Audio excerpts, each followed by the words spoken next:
Hi everybody, welcome back to my Pedagogy channel. I am so excited for today because we are going to be looking at the pedagogy of the great Paul Rolland. And specifically, we're going to be talking about how to hold the bow. So let's get started.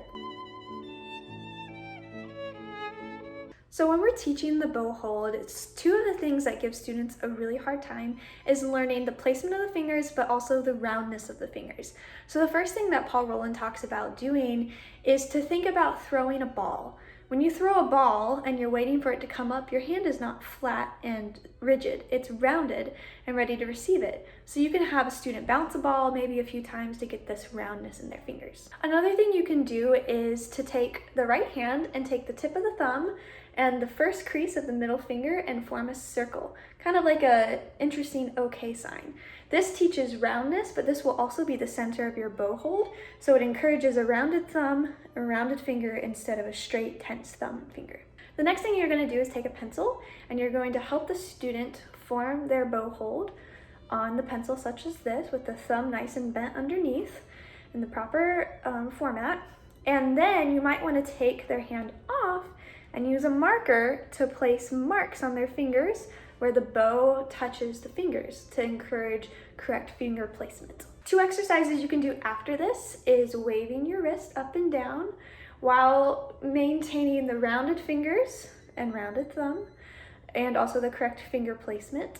And then you can also do turnovers, kind of like a windshield wiper motion, and still make sure that they are maintaining correct placement and round fingers. After your student is very comfortable on the pencil, we're going to move to the bow, and you will have them form their bow hold at the balance point, and then you can do a couple exercises with them to get them comfortable here.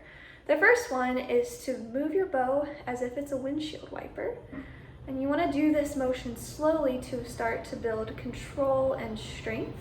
Make sure that their fingers are staying rounded during this.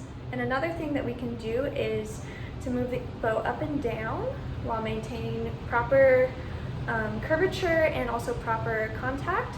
And you want to keep the bow parallel to the ground when you're doing this, and make sure those fingers and that thumb is staying nice and rounded.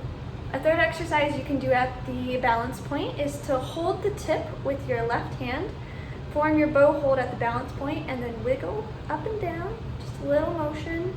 This starts to allow the student to move the hand up and down while also making sure that they are keeping their fingers rounded and in the right spot. After the student's very comfortable at the balance point, we're going to add the violin, and we're going to start by assisting our bow hand with our left pinky, hooking it at the tip again, and we're going to practice our roll, our rocking motion, our wiggling motion. And after that feels pretty comfortable, we're going to take the bow, place it in the middle in lane 3, parallel to the bridge, and we are going to rock the bow again, this wiggling motion. And then we're going to roll the bow from the G string to the E string, pretending that the screw of the bow is drawing an arc in the air. Now make sure your student's fingers are still staying very relaxed and have the right contact points during this. After this feels comfortable, we can move on to trying to play with our bow on the string.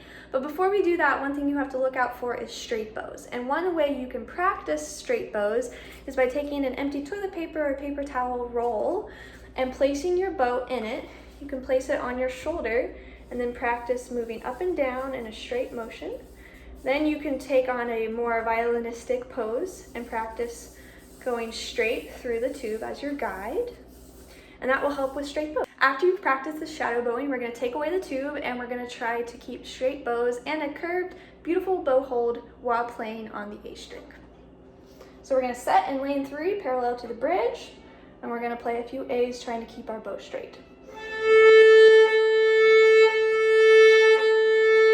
After a student's comfortable playing with straight bows at the balance point, we're going to take their bow hold and slide it on down to the frog. And after we do this, we can repeat some of those exercises we did at the beginning. We're also going to take our bow and set it in the middle on the A string or D string. We're going to shake, rock a little bit, roll, and down. And during this, make sure that your student's fingers are still in the correct places, that the thumb is nice and bent, and that all the fingers are nice and relaxed and rounded.